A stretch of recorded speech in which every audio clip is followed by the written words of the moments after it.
It's about that time for yearly raises. Woohoo!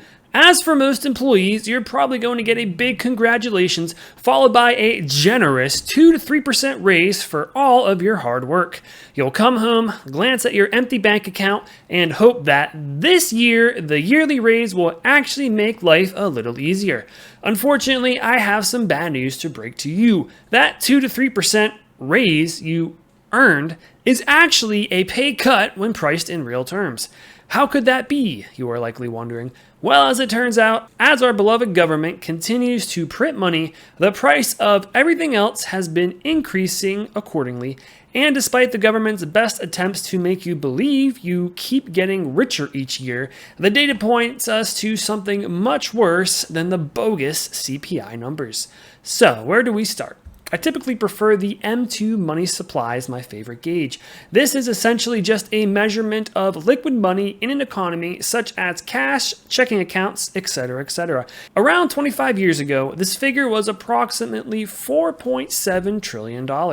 Today, it is a staggering $22 trillion and rapidly on the rise. When you plug the numbers into the correct formulas, we find ourselves looking at around 6.67% compounded annual growth rate over the last 25 years, with 2020 to 2024 in particular coming in at just shy of 8%. In my opinion, this is the best gauge to use as real inflation. In other words, if we continue down the same trend line we have been following over the last 25 years, you could assume that real inflation is just under 7%, meaning any raise short of this could theoretically be argued as a pay cut. Yikes. Now, what data do I have to show my points? Well, let's take a look at a variety of items and what the prices have done over the last 25 years. First on the list is the median home price in America. In the year 2000, the median home price was just shy of $120,000. In 2023, the median home price was $389,000, a total increase of around 225%. When broken down annually, this results in a compounded annual growth rate of around 5.26%. Well, how about gold? The king at storing value throughout time. Well, in 2000, gold was around $279 per ounce.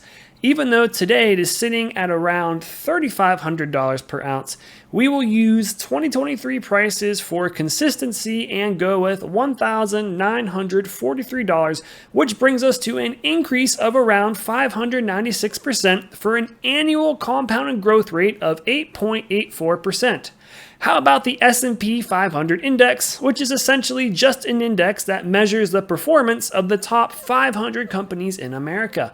In 2000, the average was around 1,468 points. Today, it is around 5,987 for a difference of around 308%.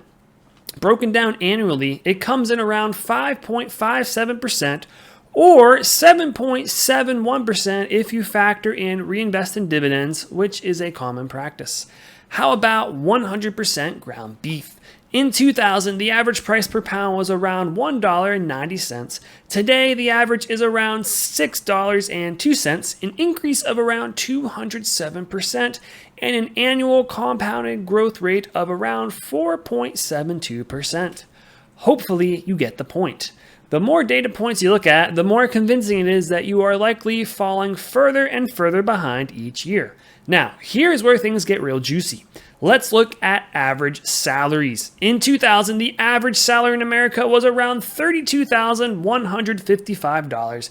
Today, that figure is around $66,600 for an increase of just around 115%, which breaks down to a whopping compounded annual growth rate of just 3.1% yearly.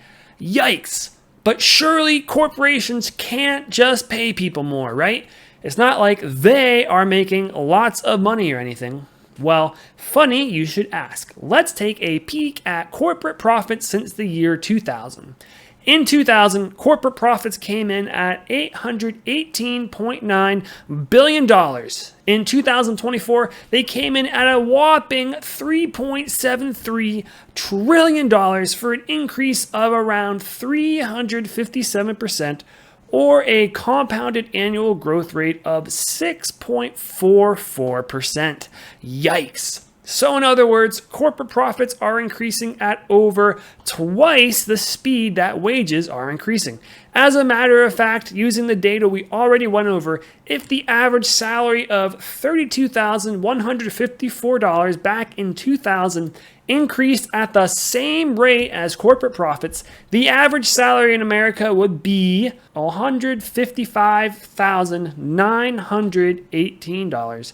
A staggering 134% higher than the average salary today. Wow.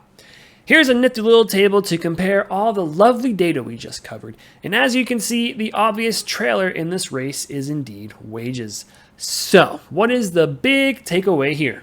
Well, hopefully, now that you are armed with this info, you'll begin to see your wages through a different lens. I mentioned a 3% raise as a standard, but I can say from experience that there were years I got less than a 3% raise, and many people are in the same boat. The undeniable truth is that unless you are earning north of a 5% raise per year, you are indeed making less money each year you decide to stay at the same employer. Cheers to the American dream.